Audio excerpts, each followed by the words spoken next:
പൂച്ചയ്ക്ക് ഒരു നികുതിയുള്ള വിവരം ഒരു എപ്പിസോഡ് ഞാൻ പറഞ്ഞിട്ടുണ്ട്. അത് മലബാറിലാണ്.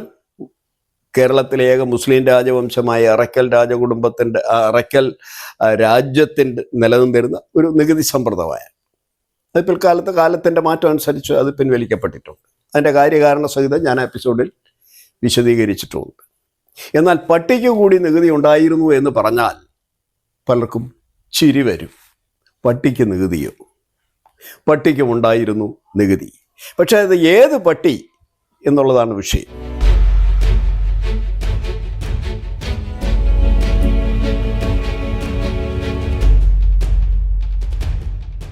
തിരുവനന്തപുരത്ത് നിന്ന് ഒരാൾ, ഒരു സംഭവമാണ് ഞാൻ പറയുന്നത്. തിരുവനന്തപുരത്ത് നിന്ന് ഒരാൾ തൃശ്ശൂർ അയാൾക്ക് ജോലി കിട്ടി.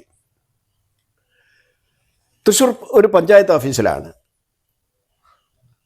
അപ്പോൾ വീട്ടുകരം മുടങ്ങിയ ഒരു വീട്ടിൽ ഒരു നോട്ടീസുമായി അയാൾ ചെല്ലുന്നപ്പോൾ ആ വീട്ടിൻ്റെ മുമ്പിലുള്ള പട്ടി അതിശക്തമായി കുരച്ചു. അപ്പം ഇയാൾ വീട്ടിനകത്ത് കയറാതെ പുറത്തു വന്ന് ഇവിടെ ആരും ഇല്ലെന്ന് ചോദിച്ചു.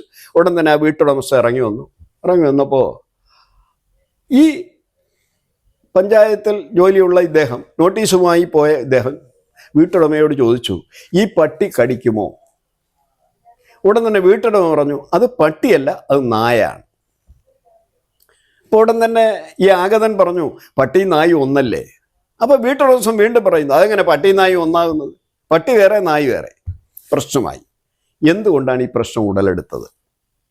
പട്ടി എന്ന് പറഞ്ഞാൽ തൃശ്ശൂർ ഭാഗത്ത് പെണ്ണായും, നായ് എന്ന് പറഞ്ഞാൽ നമ്മുടെ തിരുവിതാംകൂറിലെ ആൺപട്ടിയുമാണ്. അപ്പോൾ ആണിനെ നായ് എന്നും പെണ്ണിനെ പട്ടി എന്നും അവിടെ പറയും. എന്നാൽ മലബാർ ചെന്നാൽ ഈ പട്ടി എന്ന പ്രയോഗമേ ഇല്ല. മലബാറിലെല്ലാം നായാണ്. ഇപ്പോൾ നമ്മളെ തിരുവനന്തപുരത്തോ കൊല്ലത്തോ ഉള്ള ഒരു പേപ്പട്ടി ഓടി മലബാർ ചെന്നാൽ അത് ഭ്രാന്തൻ നായാവും. അപ്പോൾ ഈ പട്ടിയും നായും തമ്മിലുള്ളൊരു അഭിപ്രായ വ്യത്യാസം നിലനിൽക്കുന്നത് കൊണ്ട് എന്താണ് ഈ പട്ടി എന്നുകൂടി നമ്മൾ അറിയണം. അപ്പോൾ ഇതോടൊപ്പം തന്നെ വേറൊരു പട്ടിയെ നമ്മൾ കാണുന്നുണ്ട്. ഉശലംപട്ടി, തമിഴ്നാട്ടിൽ കാണുന്നതാണ്. ഉശലംപട്ടി, പട്ടിവീരംപട്ടി തുടങ്ങിയ സ്ഥലങ്ങൾ കേരളത്തിലുണ്ട്. പട്ടിക്കുന്ന്, പട്ടിത്തറ, പട്ടിക്കാന്തൊടി രാവുണ്ണിമേനോൻ, പഴയ ഒരു നടനാണ്. പട്ടിക്കാന്തൊടി രാവുണ്ണിമേനോൻ, പട്ടിക്കാട്, പട്ടിത്തറ തുടങ്ങി പട്ടിയുമായി ചേർന്ന സ്ഥലങ്ങളും കാണാം. എന്താ, അവിടെ മാത്രമേ പട്ടിയുള്ളൂ. അപ്പം ഈ പട്ടി എന്ന പദത്തിന് നിരവധി അർത്ഥങ്ങളാണ് ഉള്ളത്. അതിൽ ഈ സ്ഥലപ്പേരിൽ പട്ടി ചേർന്ന് വരുന്നത് ആയർ വാഴുമിടം എന്നാണ്. അതിനെക്കുറിച്ച് തമിഴിൽ നമുക്ക് കിട്ടുന്നൊരർത്ഥം.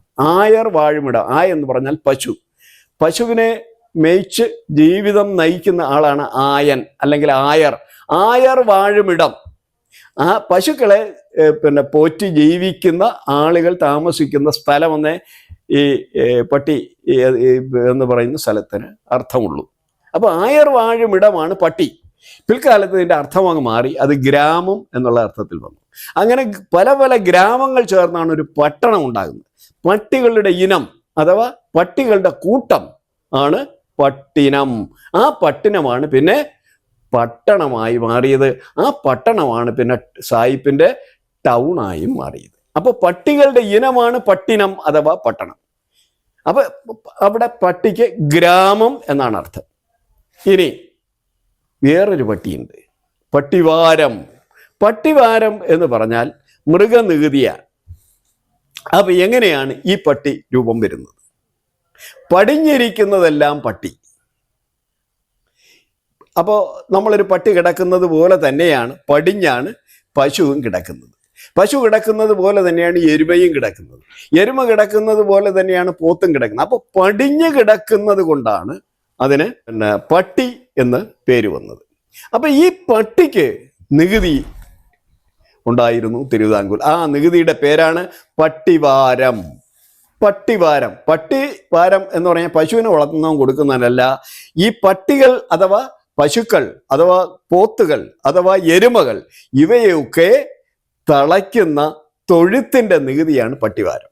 അപ്പോൾ ഈ പട്ടിവാരം നമ്മൾ ആദ്യം കേൾക്കുമ്പോൾ നമുക്ക് തോന്നുന്നു പട്ടികൾക്കുള്ള നികുതി എന്ന്. യഥാർത്ഥ പട്ടികൾക്കുള്ള നികുതിയല്ല. പട്ടി എന്ന് പറഞ്ഞാൽ പൊതുവേ നമ്മൾ പടിഞ്ഞിരിക്കുന്നതിനെല്ലാം പട്ടി എന്ന് പറയും. ഇപ്പോൾ പടിഞ്ഞാറുണ്ടായത് അങ്ങനെയാണ്. പടിഞ്ഞായർ, ഞായർ സൂര്യൻ, ഞായർ പടുക്കുമിടം, ഞായർ അസ്തമിക്കുന്ന സ്ഥലം, ഞായർ അപ്രത്യക്ഷമാകുന്ന സ്ഥലം, ഞായർ പടിയുന്ന സ്ഥലം, ഞായർ താഴുന്ന സ്ഥലം, പടിഞ്ഞായർ. എങ്കിൽ പിന്നെ കിഴക്കിന് നമുക്ക് വേറെ അർത്ഥം വേണമല്ലോ അല്ലേ?